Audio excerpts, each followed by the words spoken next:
decades, the top assistant coaches in college football have come to Little Rock in December in hopes of taking home the most prestigious honor an assistant coach can receive, the Broyles Award, named in honor of the Hall of Fame coach in Arkansas, Frank Broyles. You kicked the butt of the best football team in America. Yeah! Finalists have included some of the biggest names in college football: Gus Malzahn, Kirby Smart, Gary Patterson, Charlie Strong, Lincoln Riley, and Lane Kiffin.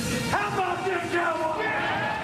Frank Broyles' work in selecting and training assistant coaches is unmatched. Jimmy Johnson, Barry Switzer, Joe Gibbs, Hayden Fry, and Johnny Majors are just some of the 27 coaches who worked under Coach Broyles and later became successful head coaches. The numbers are staggering. His assistants won 6 Super Bowls, 5 college national championships, and more than 40 conference titles. One of the wonderful things we can do is honor the assistant coaches to give them a national award. Coach's incredible legacy extends beyond football. His playbook for Alzheimer's caregivers has impacted millions of people all over the world. And proceeds today support the mission of the Frank and Barbara Broyles Foundation, supporting caregivers in crisis at no cost. We lost Coach in 2017, but today the Broyles Foundation is honored to recognize college football's top assistant coaches, chosen from a pool of more than 1,500 coaches nationwide. This is the Broyles Award presentation. Live from the State House Convention Center in downtown Little Rock, the 28th Annual Broyles Award, honoring the top assistant coaches in college football, presented by the Frank and Barbara Broyles Foundation and Oaklawn Hot Springs, Arkansas, featuring our finalists: Georgia University Offensive Coordinator Mike Bobo, University of Iowa Defensive Coordinator Phil Parker, Louisiana State University Offensive Coordinator Mike Denbrock, University of Michigan Offensive Coordinator Sharon Moore, University of Oregon Offensive Coordinator Will Stein. Live broadcast sponsored by Wilson Auctioneers. And now, ladies and gentlemen, please welcome your 2023 Broyles Award finalists.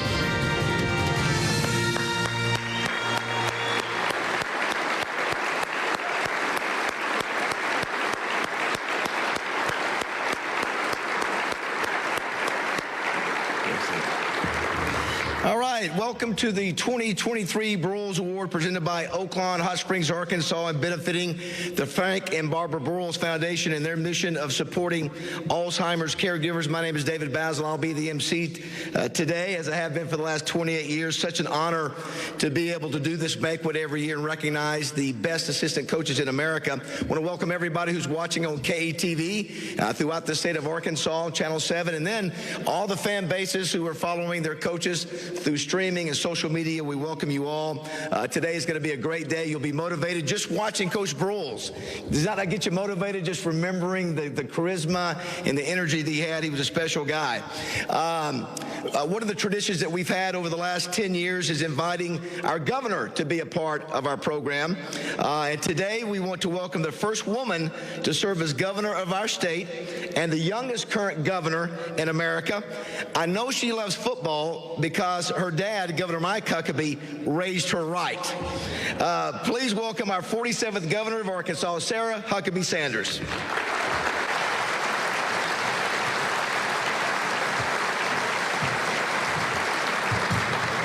Thank you. Not quite as tall as David. Thank you so much for all that you have done, for the wonderful and kind introduction, and all that you've done to support this award and our entire state over the last several years. David, you've grown the Broyles Award into a nationally coveted honor, and that speaks volumes to you and to the dedication to Coach Broyles' legacy. We are so honored to welcome you here to Little Rock and to the great state of Arkansas. And I want to say a special thank you to the Broyles family for being here today. Your support for this program is an amazing service to our state, to Razorback fans around Arkansas, to football coaches around the country, and of course, to every family who has been impacted by Alzheimer's disease. Like basically every Arkansan, I grew up living and breathing Razorback football. In fact, at our house, we were taught to love the Razorbacks and Jesus, and not always in that particular order.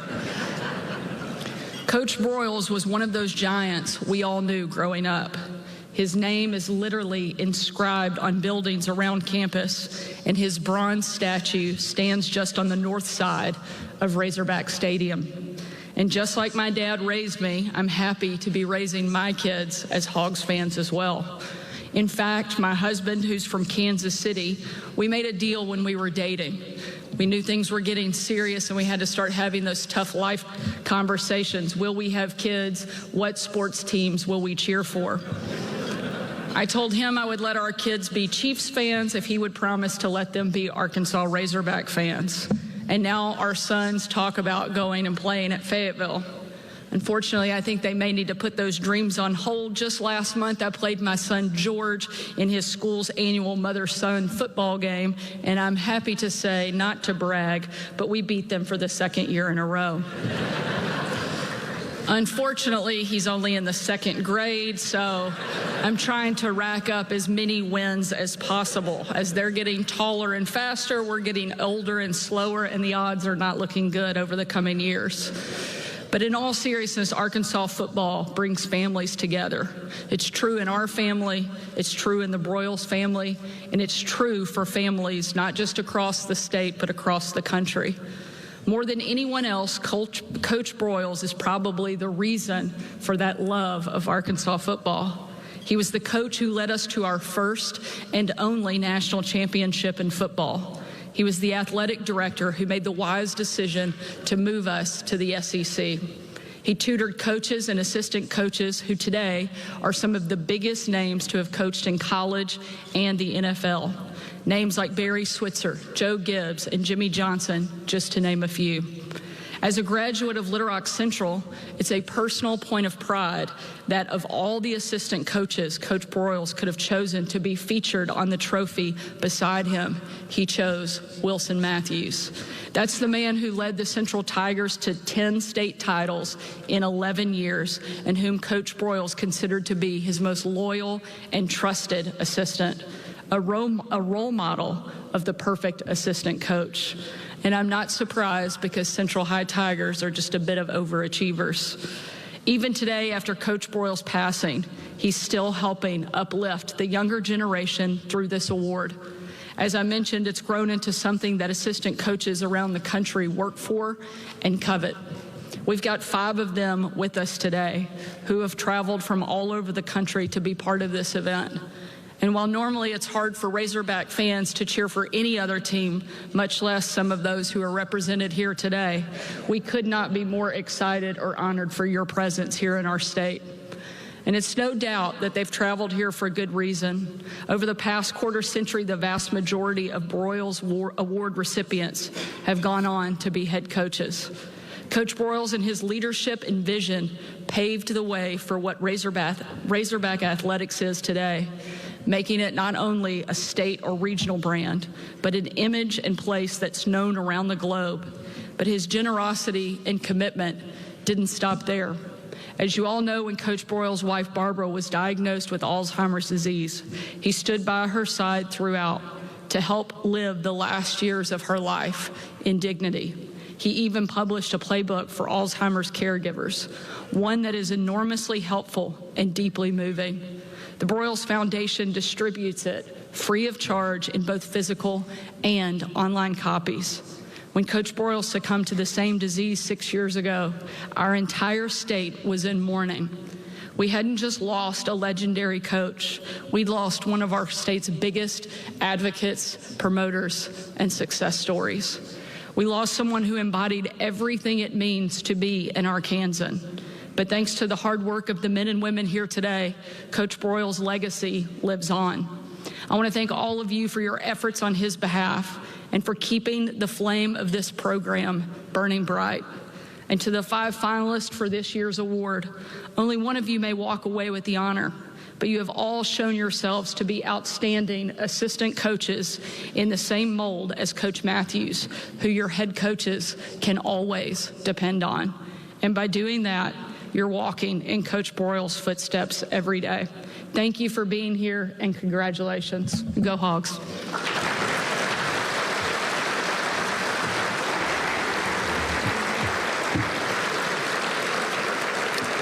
Thank you for those words, Governor. We're really excited about the next chapter of the Broyles Award. For 28 years, Little Rock has been an amazing partner. Everyone here has supported us. As the governor referenced, though, this award is not just a Little Rock award. It's an Arkansas award, and it's a national award. Very excited about our new partnership with Oaklawn Hot Springs. Wayne Smith is going to help us take this thing to another level in February, beginning 2025. This time, I'd like to welcome him to the mic. Wayne Smith, GM of Oaklawn.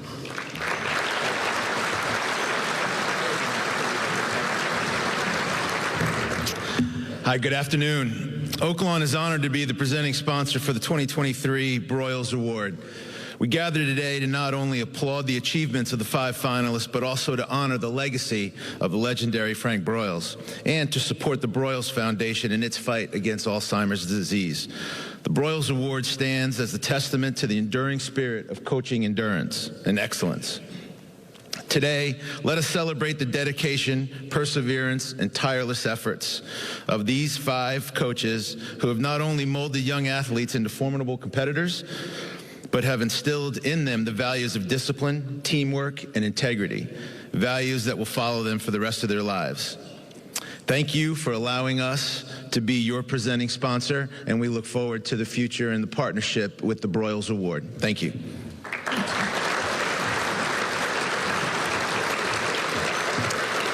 Thank you, Wayne.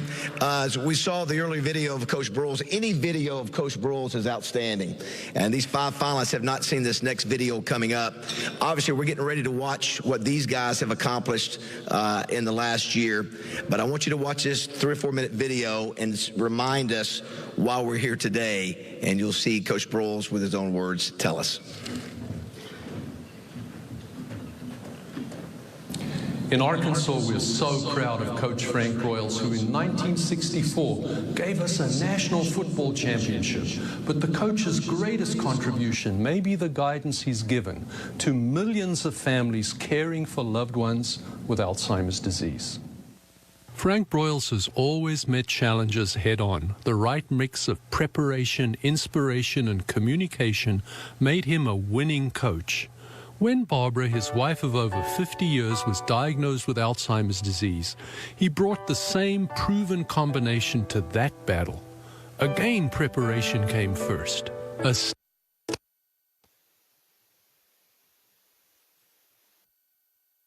And we knew nothing about Alzheimer's. After the entire family learned all they could about what Barbara would need, they found inspiration by embracing the challenge. Being a caregiver is a great. We took it as a positive. But it doesn't remove all the heartache and hard times. Alzheimer's is a thief of the worst kind. They lose their memory, their judgment, their reasoning, and their language. And in the first 3 or 4 years, they go from a normal person to an age of 20. And so Barbara didn't know me because she remembered me at 20. I had red hair. And she would look at me as gray hair, and she wouldn't know who I was. They would have to get to know one another time and again, rebuilding trust from scratch almost daily. It took some creative communication. You communicate with somebody that doesn't have a memory, doesn't have a reasoning, doesn't have judgment, and can't speak. Early on, he could strengthen their bond by sharing the memories Barbara could recall. And listen, as a caregiver, you go back and discuss the memories with them when you sit down and relax, and that brings joy to them. As Barbara's disease progressed, even those early shared experiences became irretrievable. He coped with her growing insecurities through the tone of his voice and the touch of his hand. Very little of their communication came through words. They live by the look on your face. They live by the tone of your voice. They don't know what you're saying. See, Barbara didn't know my name the last 2 years of her life. And, but when I'd hold her hand, oh, she would relax and be calm and all because she felt safe. With Alzheimer's, nothing can reverse the inevitable, but the family could provide the security she craved to ease her fears. If they feel safe and loved, then dignity will prevail. It certainly did with Barbara. She died in 2004.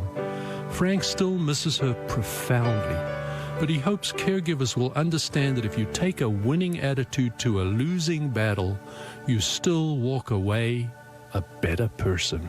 From the Longevity Center at St. Vincent, I'm Dr. David.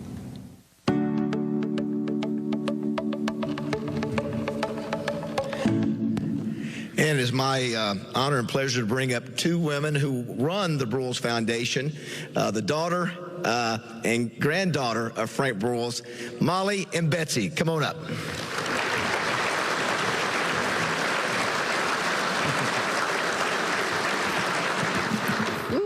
I don't know if it ever gets any easier watching something like that, but my mom's been gone 19 years now and Dad's 6, and it just doesn't really get any easier with this disease. But I'm going to quote my dad's favorite quote that he used to use a lot, and, he would say, everybody has compassion, but when that compassion turns into passion, it propels action. And that's why we do what we do. And everyone in this room has a passion. And the Broyles Foundation's passion is helping caregivers. We've been there. We understand what it's like. And so we help people, with resources, with training and education, with counseling. We're like the assistant coaches. We come alongside families and we walk the journey with them to help them understand how to care for the disease, what they're doing, what's going on in their mind, how you need to care for it, how you need to communicate. And it's just a pleasure every day to get up and go to work. If my grandpa was here, he would say, you can make a difference in the lives of Alzheimer's caregivers. And let me tell you, Alzheimer's caregivers need someone to make a difference in their life. We would have given anything to have the resources and help that we provide to caregivers now. There are donation envelopes on all of the tables, and we're asking you to please consider making a donation to the foundation. Please help us help caregivers, and more importantly, help us continue to offer our resources and services all at no cost to them. Thank you. Thank you.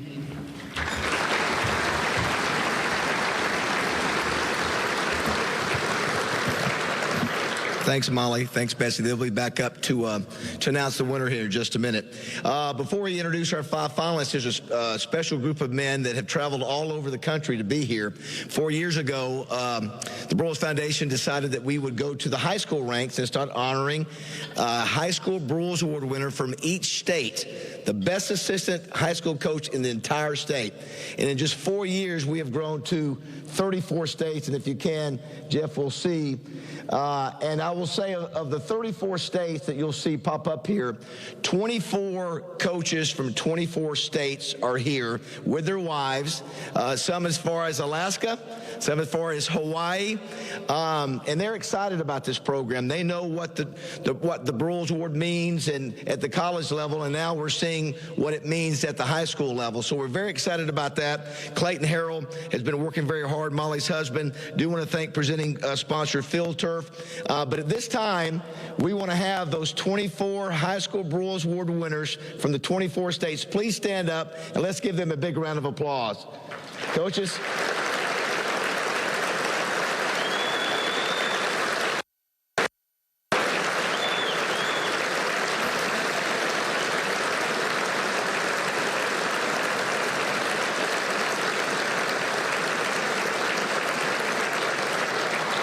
And there's probably a pretty good chance that these guys up here have probably had a phone call or conversation with many of those high school coaches because they coach the best players in America too.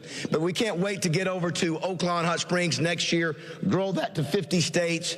And coaches, thank you for coming here. We're honored to have you and keep up the good work making a difference in the lives of young men. Our tradition every year is to bring back our previous year's winner. Garrett Riley was our 2022 winner. He did an amazing job at TCU, guiding them to the national championship game against Georgia.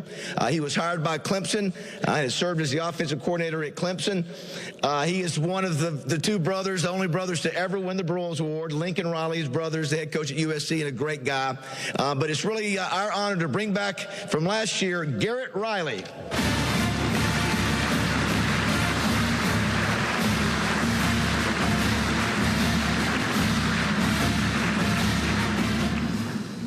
I may disagree with you you saying Lincoln's a great guy, but no, I just wanted to say, first off, so happy to be here. Thank you, David, Jeff, Molly, Betsy, Broyles Foundation, just being a year removed from being in this spot last year and just how impactful, this foundation is, what this award means, just to be a finalist, how big of an honor that is. It's just such a huge deal, and I want to say congratulations to the high school coaches. What an enormous honor for you all. But great to be back. It's kind of interesting. You kind of reflect a little bit flying in here and driving over of just my journey where it was a year ago and how things can change. I still feel like I'm coming out of the whirlwind, from a year ago, but it's been unbelievable. It's been great to come back and really just to get associated, with these other finalists. I've known some of these guys for a little bit of time out on the road, crossing paths here and there, but to really get back and spend some time with these finalists is the joy of it, and that was kind of the joy of it a year ago for me, being with those finalists last year. I still keep up with all those guys solely just because of this award, and man, that's why you get in this deal. Get around young players, get around other coaches that you want to be around and surround yourself with. And, this year's class, it's unbelievable coaches. So congrats to you all. It's such a huge honor just to be here. And I'm happy I could come back and just be associated with anything with Coach Broyles' name. That's a big deal. And I'm appreciative, and thank you.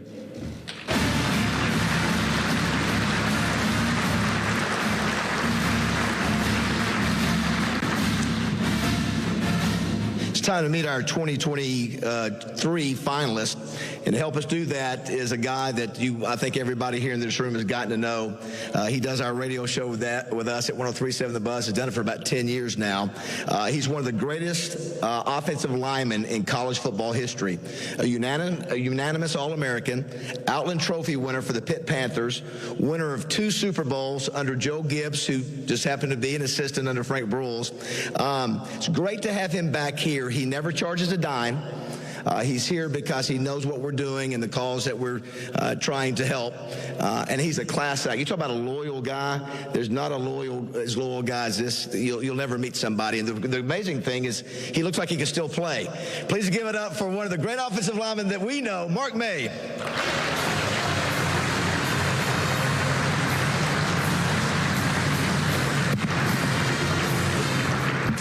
Thank you for having me back in the great state of Arkansas.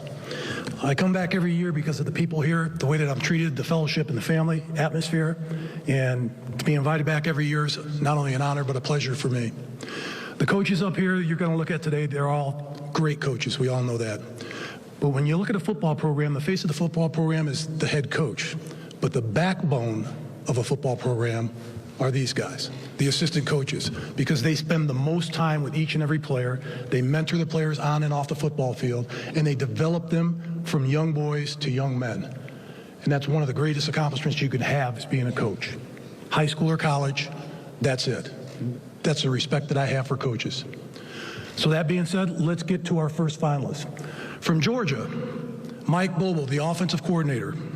He's coaching at his alma mater again. He was a head coach at South Carolina and Colorado State. He played at Georgia quarterback from 1993 to 1997. He's mentored a couple of decent quarterbacks in his time, such as Matthew Stafford, Aaron Murray. Georgia, again, is one of the top 10 scoring offenses under his tutelage. He's a father of 5, and he's got a set of triplets. That's most important to me. Georgia will face Florida State in the Orange Bowl. So let's give it up. Let's see the video of Coach Mike Bobo. Play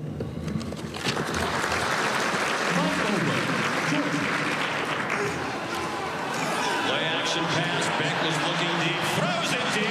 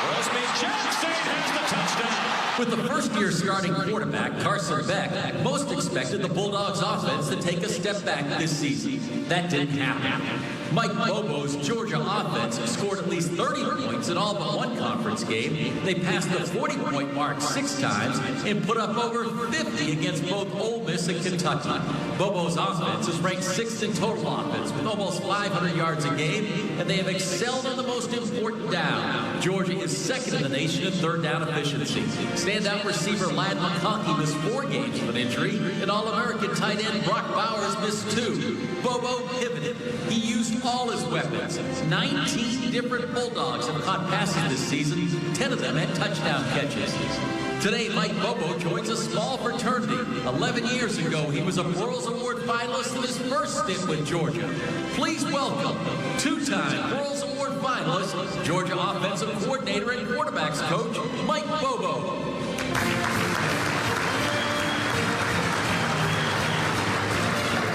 Thank you.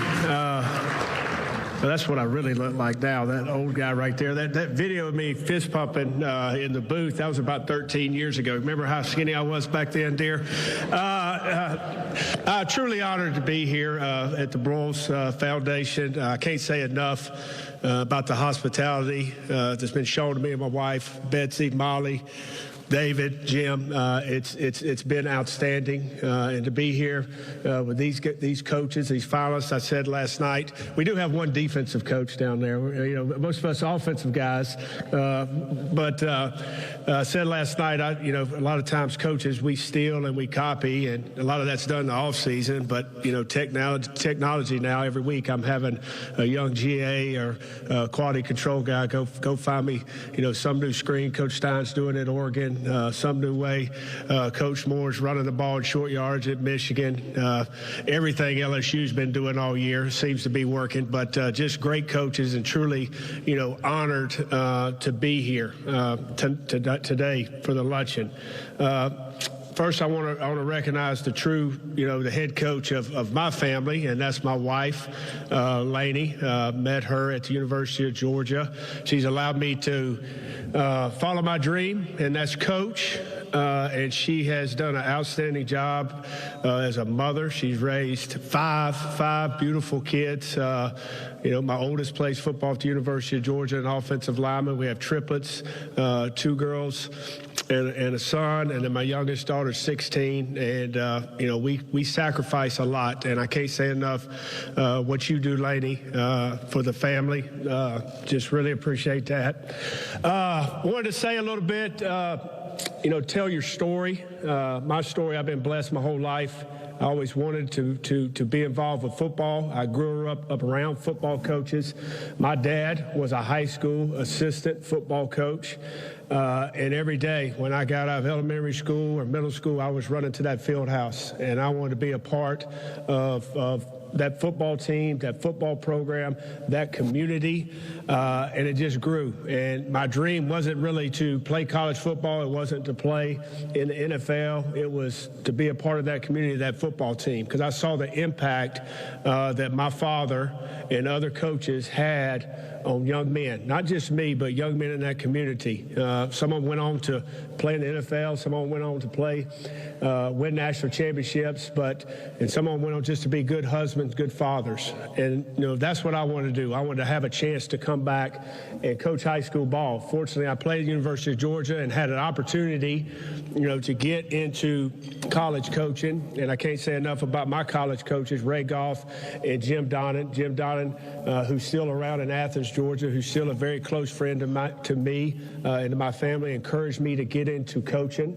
And have that opportunity I wasn't good enough to play in the NFL, so start coaching right after my career at the University of Georgia and got my foot in the door, and then coached there for a couple years, and then to come back and for 14 seasons before my first stint at the University of Georgia, to be able to coach with a guy named Mark Rick, who I'm a young coach and really probably didn't deserve to be a coach in the SEC, and allowed me to grow as a position coach and an offensive coordinator. Had success and had failures, but was always there for me to encourage me and keep me going. And that's kind of, what I've tried to do in this profession. But we've had a great year, and I want to say a lot of that is because of our head coach, Kirby Smart. I played with Coach Smart. We grew up together in South Georgia. Both our dads were high school coaches. And then to come back and have an opportunity to be there at the University of Georgia with him and under his leadership and the direction he sets every day has been a blessing for me and my family. And, you know, when you take a job as an offensive coordinator, Mark talked about the backbone of head coaches, the assistants, but the backbone of any coordinator, these guys would tell you, is your have an unbelievable staff. Every day I love to go in that room and work with those guys and figure out what we're going to do, how we're going to do it, how we're going to present it. I can't say enough about Stacy Searles, Dale McGee, Todd Hartley, Brian McClendon.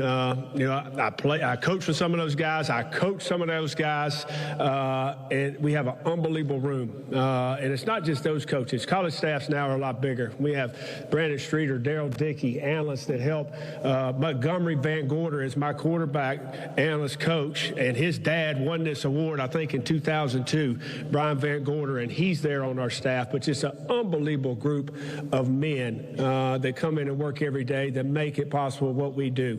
And then I think, every guy will tell you it's about the players. We get in this profession to help players, and I can't say enough about the group of players at the University of Georgia, the expectations that these kids have on them after coming off back-to-back national championship seasons to perform. They poured it all in. We came up a little short, but I love those guys and how they perform. I can't say enough about the character of that football team, and especially those kids on offense, because week in and week out, they laid it on the line for the University of Georgia, and I love you guys. Go Dogs.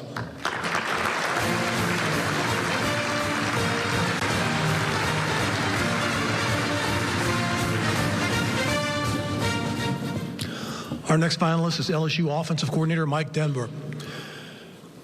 If you watch LSU's offense play this year, they were fun and they were excited and it kept the Tigers in every single game. What was really impressive was their quarterback, Jaden Daniels. I had an opportunity to see him at Arizona State because I live in Arizona, and he was up and down. Once he got to LSU under his tutelage, it's been like this. And now he's a Heisman Trophy finalist. The LSU Tigers will play Wisconsin in the Reliant Bowl. The Reliant Quest Bowl. So let's go to the videotape. Mike Denbrock, LSU. Daniels on first down. Gonna take a shot to the end zone. And Neighbors comes up with it. In only his second year in Baton Rouge, Mike Denbrock has the most explosive and productive offense in all of college football. The Tigers lead the nation in total offense, 548 yards a game, and scoring 46 a game. Denbrock's Tigers scored 40 or more points in 9 games this season, and no team in the country had more plays of 20-plus yards, 30-plus yards, and 40-plus yards than Denbrock's Tigers. And his offense is balanced. They are 4th in the country in passing yards and 7th in rushing offense. His offense, the only FBS unit, averaging more than 300 yards passing and 200 yards running a game. Heisman Trophy candidate Jaden Daniels has thrived in Denbrock's offense, accounting for 50 touchdowns this season. 24 years ago, Mike Denbrock held 4 titles: assistant head coach, defensive coordinator, and offensive and defensive line coach for the Buffalo Stampeders of the Arena Football League. Today, something new for Coach's resume. LSU offensive coordinator Mike Denbrock is a Broyles Award finalist.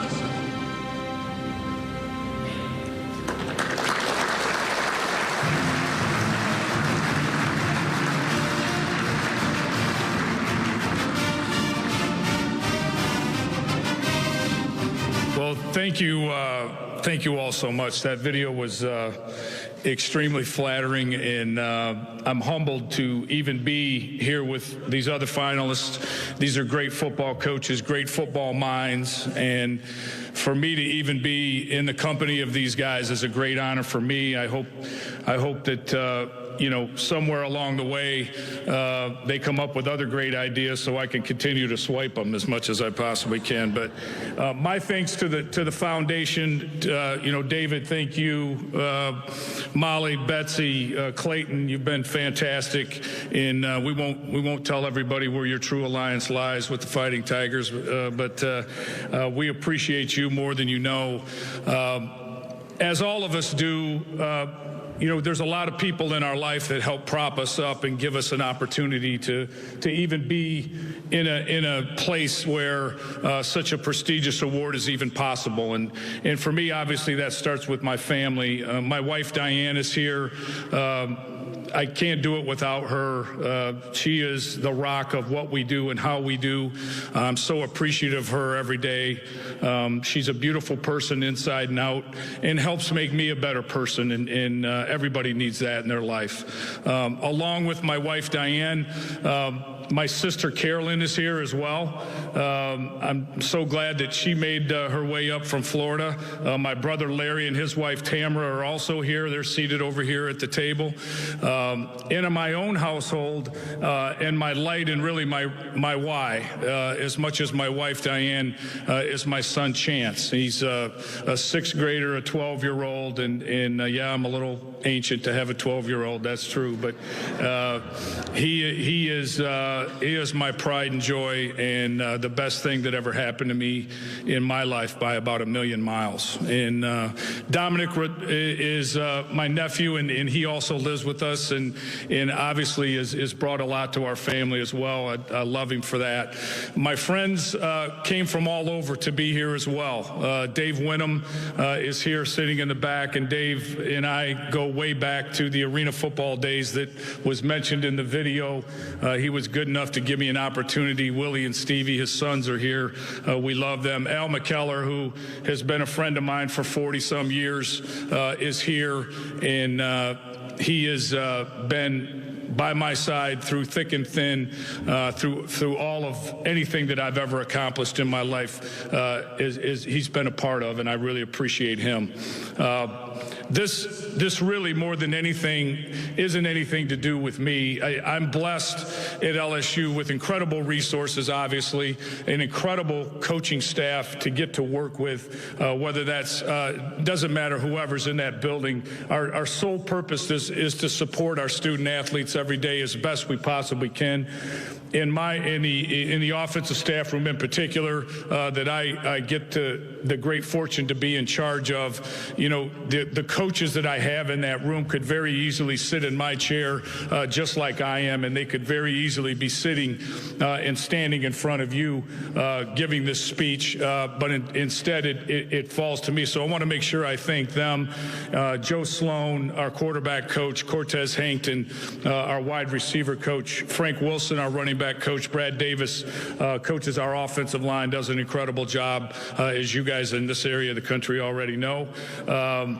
Our analysts are, Dean Penzing and Trent Miles and John McDonnell and the whole Terry Malone and the whole group of guys that we have to work with there. Paul Turner, and I'm trying not to forget anybody, Steve DeMayo and Curtis Fish are guys that make this whole thing go. So I want to make sure that I talked about all that.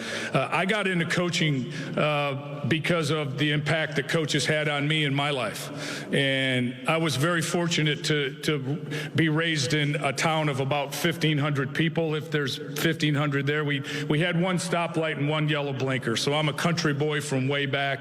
But the people that molded me the most were the coaches that I worked with day to day. And they gave me the inspiration to continue to try to grow into that profession myself. And I was so fortunate to have those people in my life. And then I go to college, and I ended up going through 3 different head coaches in my playing career. And all of that to say, it gave me great perspective on what I wanted to do with my life. It gave me an opportunity to kind of move into a field of service in trying to give of myself to others as much as I possibly can. And that's where the greatest joy in doing what I do comes from. I love to win. Anybody that knows me will tell you I'm a very, very competitive person. But I've gotten way more joy out of my life by watching people go on in their lives, guys that I've had a chance to work with in some small way, go on and have successes in their life and be able to achieve at a high level, whether that's as a husband or greatness in the NFL or whatever that happens to be. That's brought me more joy and gives me more energy than winning any football game ever has, and I love to win. I'll make that clear. But that's really why I do what I do. In closing, I just want to say, I chose to go into coaching as much because I feel like I was born with my mother's heart. My mom was as tough as they come on the outside and as soft as you could be on the inside. And her strength, I hope I exhibit that to my son Chance, and I hope he sees a good example of how he can do and what he can achieve through me, like I did through my mother and my father, who were fantastic parents. We had a great family growing up, not much to speak of, but we had everything. And what we had more than anything was each other. So I hope that in a small nutshell tells you a little bit about my story and who I am and where I came from. And again, congratulations to these great coaches sitting over here. I'm honored to be here, and thank you so much for inviting me.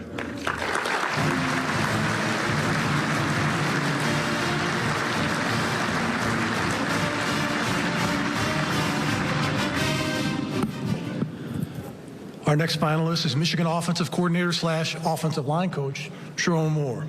Had to give him a little love there since he's an offensive line coach. But he played on the offensive line at Oklahoma. In Michigan football, Michigan has been playing football for over 100 years. There's only been one Outland Trophy winner. He coached them up. This year, Michigan was without their head coach, Jim Harbaugh, for 6 games. Sharon was there for 4 of those 6 games as interim head coach. He won all 4 of those games. But that's not the key. The key is the teams that he beat: Bowling Green, Penn State, Maryland, Ohio State. All 4 of those teams are playing in bowls. 2 of those teams are playing in New Year's 6 bowl games. So that's quite an accomplishment. Michigan will be playing number one Michigan will be playing in the Rose Bowl against number 4 Alabama. Let's go to the video.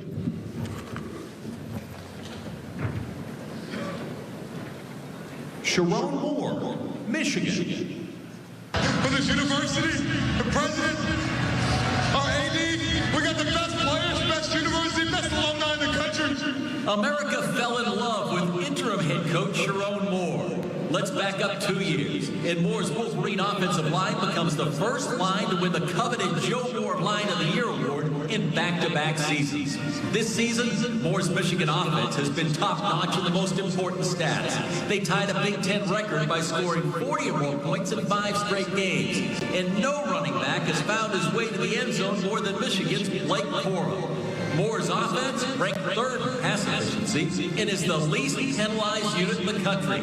And they are good on big downs. They are ranked top 10 nationally in both 3rd and 4th down efficiency.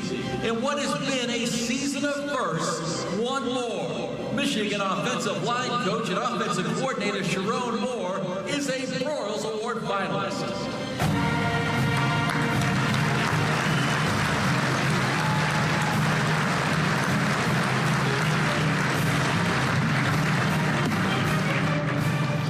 Well, unlike in that video, there won't be any profanities. My mom's definitely warned me about that already. So appreciate you guys for having me. Appreciate the Broyles Award. Betsy, Molly, Dave, Jeff, you guys have done an unbelievable job hosting us. It's just been a great event, and so thankful and blessed to be here. The sponsors, just such a smooth transition from place to place. Been thoughtless, just being able to go from wherever we're going, wherever we need to go, from our room to dinner to here to a nightcap, whatever it is. It's been fabulous and it's been phenomenal. First, I want to thank my wife Kelly, my real boss. That handles everything, that supported me from the days at Louisville to driving 6 hours from Mount Pleasant, Michigan to DeKalb, Illinois when I was in the MAC at Central Michigan, and then following the bus afterwards. Just a true grinder, a true lover of ball, and my rock. Thank you so much. My mom and dad, Deborah and Michael, from Trinidad and Tobago. They came all the way here to America. My dad's a retired military master sergeant. He's at home. My mom's works in the military at Will. Both people that have, helped mold me and shape me and, help me in this place today. Then my real why, my two girls, Shiloh and Soleil. Shiloh's 4, Soleil's 1. They care nothing about football. They care only about dressing up and causing mischief throughout the house and making sure that I'm on my toes when I'm home. So after the Ohio State game, what a great game, what a great opportunity I had. The first thing I did when I came home was not watching TV, was reading books to my 2 daughters. So they really put it in perspective of what it's all about. The coaches that have brought me to this point, start my high school coach, Tom Young, my junior college coach, Troy Morrill, my college coach, Bob Stoops. I've been around some really good coaches, and they've really helped me and shaped me and molded me. Coach Sean Watson, who I consider a mentor to me, Coach Dave Borberly, who I've worked very close with. But, probably the most influential person in my life and coach-wise is the head coach of Michigan, Jim Harbaugh, to me.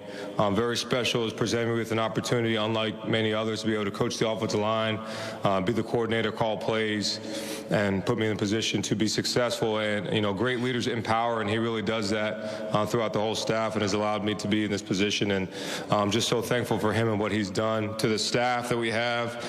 First starter on defense with Jesse Minter, who could easily be up here.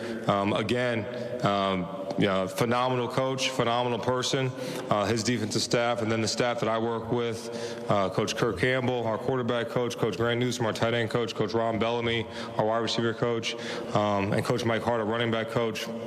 All our GA analysts that help us every single day, that push us to be better. They all challenge us. Fred Jackson, Brett Ingles, Jack Clark, Nick Wasilio, Nick Gilbert, everybody, Andrew Goodrich, J.D. Johnson, all those guys. I want to make sure I say all their names because they're all so important to me. And then number 1 is our players. Especially my offensive linemen. I love those guys. Like, they're my kids. They call me dad. It gets kind of weird when they do that. But they are just like my kids. I say I got 2 kids at home, and then I have 25 in my room, and then there's 130 on the team. And I feel so blessed to be able to do this. And they really talk about, it's an old cliche that they don't really care what you know until they know how much you care. And I know all these coaches up here really embody that and really take pride in that, and I always do that. I really live by this quote. Really read it about 4 years ago. The man who loves walking will walk farther than the man who loves the destination. And this is a process that has really pushed us to something really special. I'm very honored to be here, very honored to be with these finalists. Could imagine being in this finalist. I wouldn't think of this in a million years, to be standing up here in this position, but so grateful to the man upstairs for allowing me to do this. Again, no profanities will follow. But I really am blessed and so thankful for everything, for this foundation, for this award to be available. And then I too continue to steal ideas. I will, and then think about how to retool the offense to try to go against Coach Parker every year, because that's always a problem. So, but thank you guys so much for being here, supporting us, and go Blue.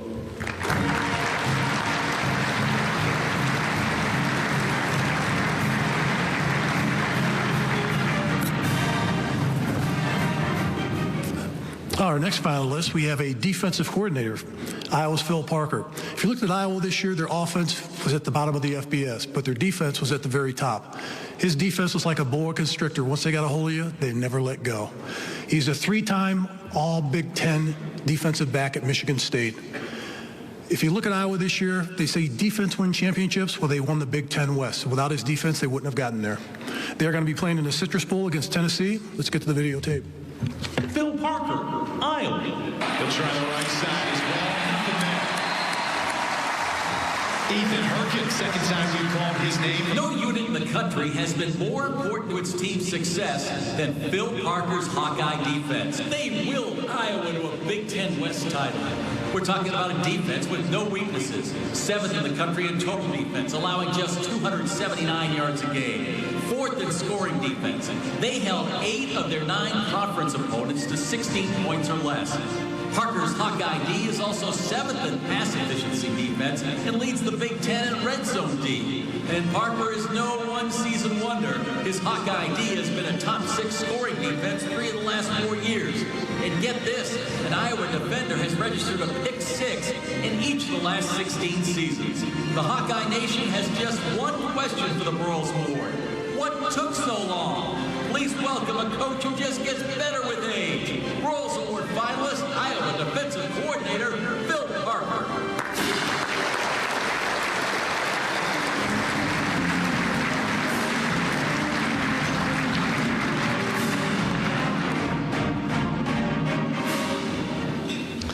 First of all, I'd like to say thank you. It's definitely an honor to be here. Betsy, Molly, Dave, I really like that the way you looked and showed your picture out there, and I do love the tackling Bo Jackson. I like that as a good tackle.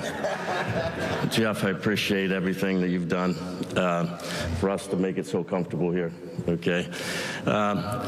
First of all, I'd like to start off, thanking my wife for letting me do this. I mean, obviously, she was a little bit more productive than I was when I was young, but she gave me the opportunity to go into this coaching profession. She is an author. She did write 2 children's books, so I'm happy for that. Also, my son, Tyler, and Paige, my daughter. I appreciate you guys being here. And Tyler works with me in the office as an analyst, and he's the one that keeps me straight a little bit on game day when things go sideways a little bit, and I might have to talk to an official or I have to talk to a player. But I got to get back and call the defense, and he does a good job of keeping me on that role. But really the thing why I got into coaching, I just remember way back in 83, 84, 85, when the years that I played there, and the impact that coaches had on me. One was George Broyles. Obviously, he was the head coach, which came over from Pittsburgh Steelers at the time, and the values that he had with there. And Norm Parker was another guy in there that gave me a lot of input when he was there as a linebacker coach. And obviously, I played for Nick Saban there, which was a great coach to be under too. And then I went to Toledo. I've been very fortunate to only be in, 2 universities and coach. One was at the University of Toledo, and I stayed there for 11 years. And then the next one was going to be at Iowa, and I've been here for 25 years. And I think I'm one of the fortunate ones that, when you have something you like, you just keep doing. And I'm blessed to be in one place. I work for a great coach in Kirk Ferentz, and it's kind of ironic that I ended up back at Iowa. I just remember, and I think it was 85. I'm trying to get the dates going on here, I think it was Iowa was number 1 or number 2. I couldn't remember at the time, and I just remember that in the game here, it came down to like the last play, 32 seconds left to go in the game. And doing the previous games, there's a DB that we had in the game. He gave up one out and up for a touch. And then I had to talk Nick to take him out of the game. So he took him out of the game, and then it came all the way down to the last play, 32 seconds left, and it was 4th down. I don't know if Hayden Fry called the play, Chuck Long, Carl Jackson, don't really know who called the play. Everybody claims they called it. But I sat there and told Norm, I said, Norm, you don't want to put this guy in. He just gave an out and up, probably the first 10 plays of the game, and now we're going to put him back in the game. And it was a goal line defense call, and it was a goal line X, and all you have to do is come off the edge. When the backs go away, good upfield to tackle the quarterback. And as we did it, we get over there, we start watching it, and I'm standing on the sideline. They took me out and put him in, and I'm not just a guy, right? And so me and Norm are sitting there on the sideline. And same thing, it was power left, boom, bootleg right with Chuck Long in 1985. And he went in for a touchdown to beat us. And all I could do is the guy didn't do what he's supposed to do. And it kind of made sure that I never want to lose by a mental error. And that's my philosophy is, So to me, it's teaching. And the one thing I told the Norm, I said, I told you so. But you wouldn't guess who was in the box at the time, old Nick. He's the one that called it. But anyways, getting off, just want to. And I'll get back to some things here, but I do want to say this. So I am the only defensive coordinator here, and the one question I do have for the offensive guys, you know, what can I do when it's 4th down? Can I punt? Because I know the offensive guys, when it comes down to 4th down, they could punt. I don't have a choice, okay?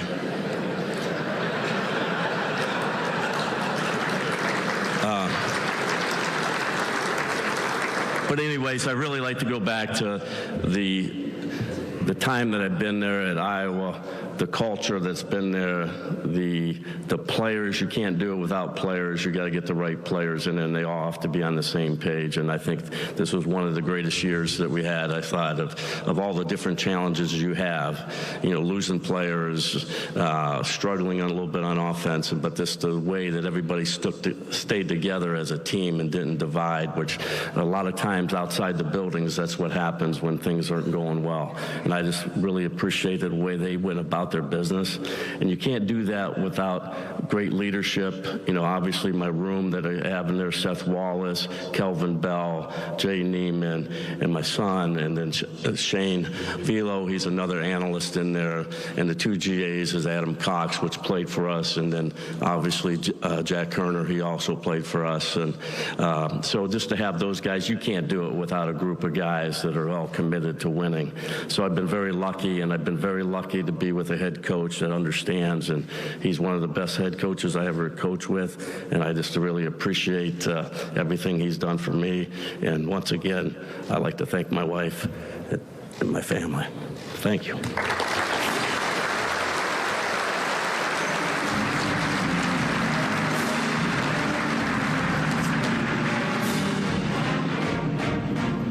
And our next finalist is Will Stein, the offensive coordinator at Oregon.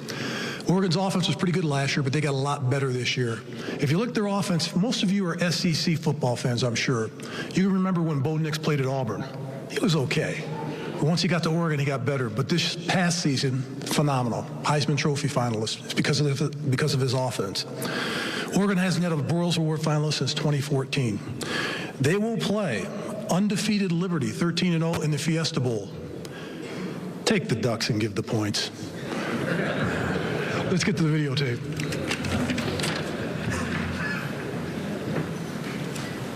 Will Stein, Oregon. 2 digs to the end zone, and it's into the arms of Troy Franklin. Touchdown, Oregon. 4 years ago, Will Stein was calling the offensive shots for Texas's Lake Travis High School.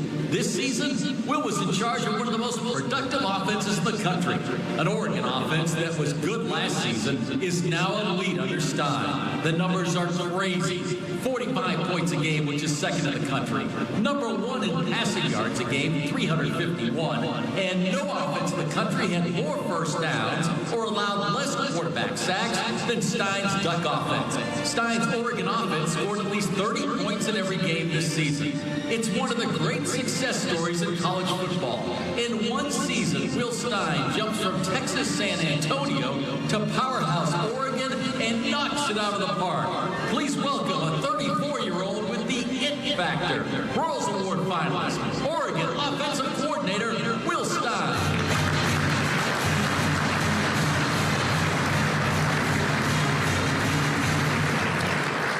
Well, Darby, now I know why you want me to shave my beard. Man, I need to shave in some of those videos right there. First of all, man, what an honor. God, this is incredible.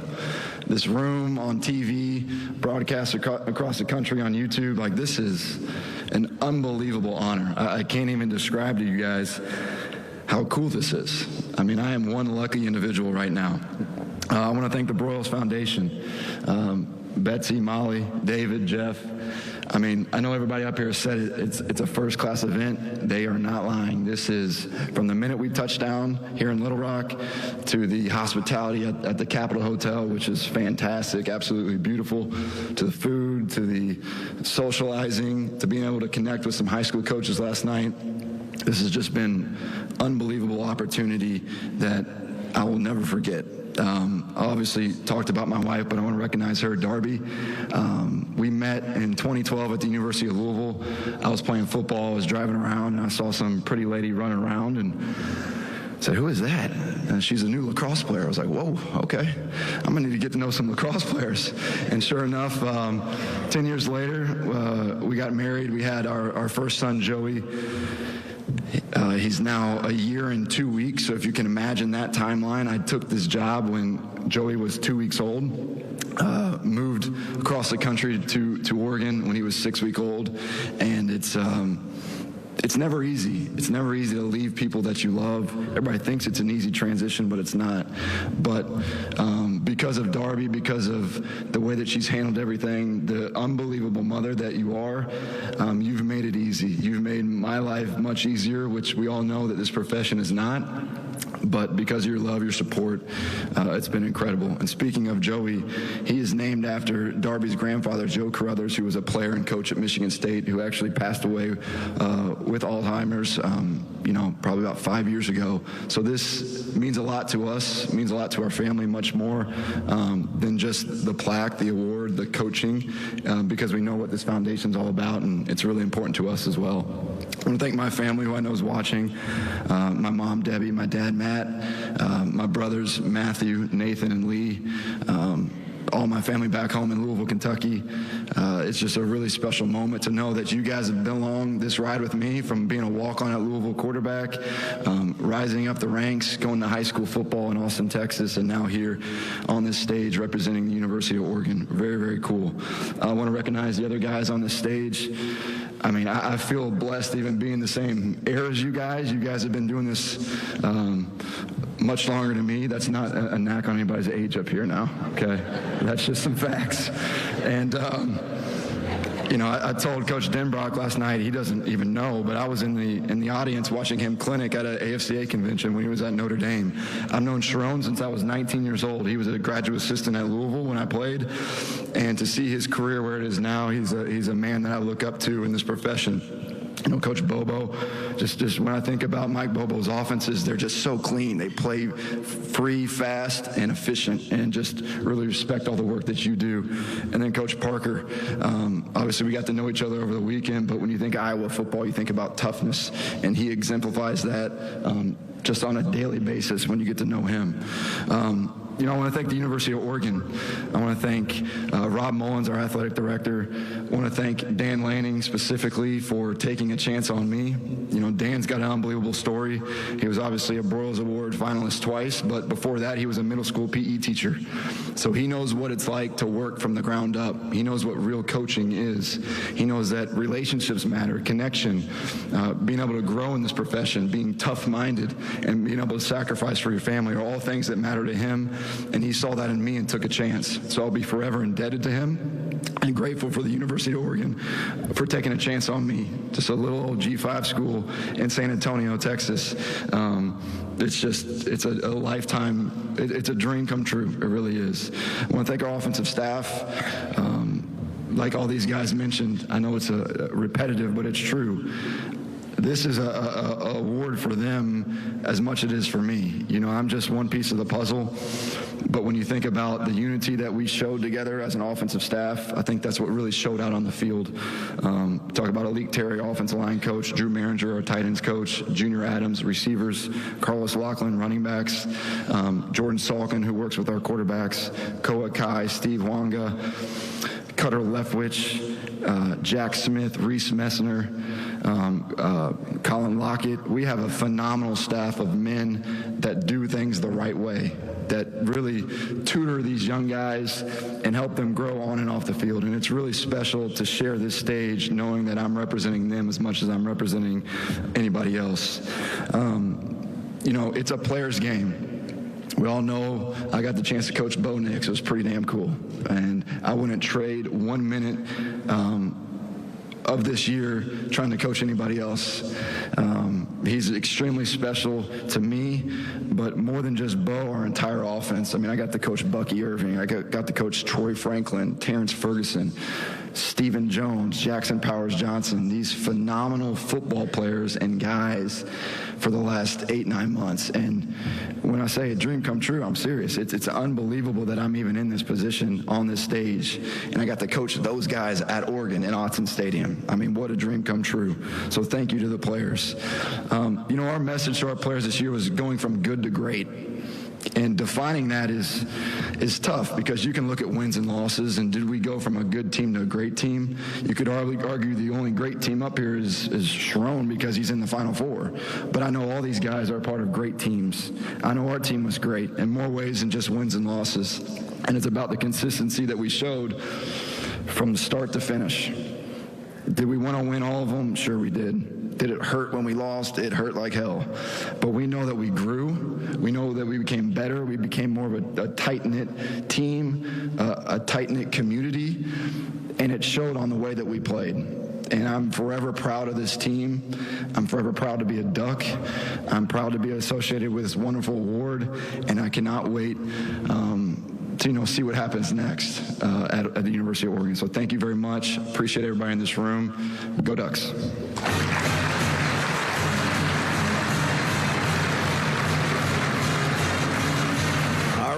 I think we need to give another round of applause for our great finalists. How about this? All right. Does everybody think they know who's won? I wish we could give 5 of these away, but we only do 1. Molly, Betsy, will you come up and read the winner?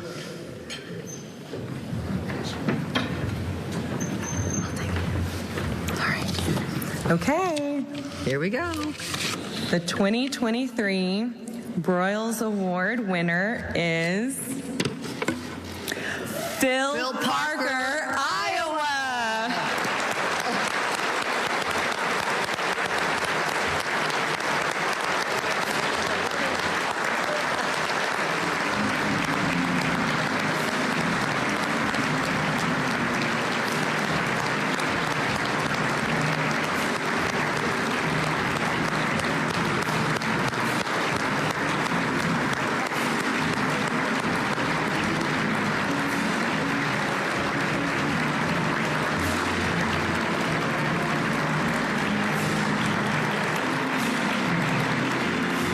That concludes today's program. Thank you for being here. We'll see you next year at Oakland Hot Springs. Thank you, everyone. Hey, Coach.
All right, Coach Parker, congratulations. Broyles Award winner. What does this award mean to you?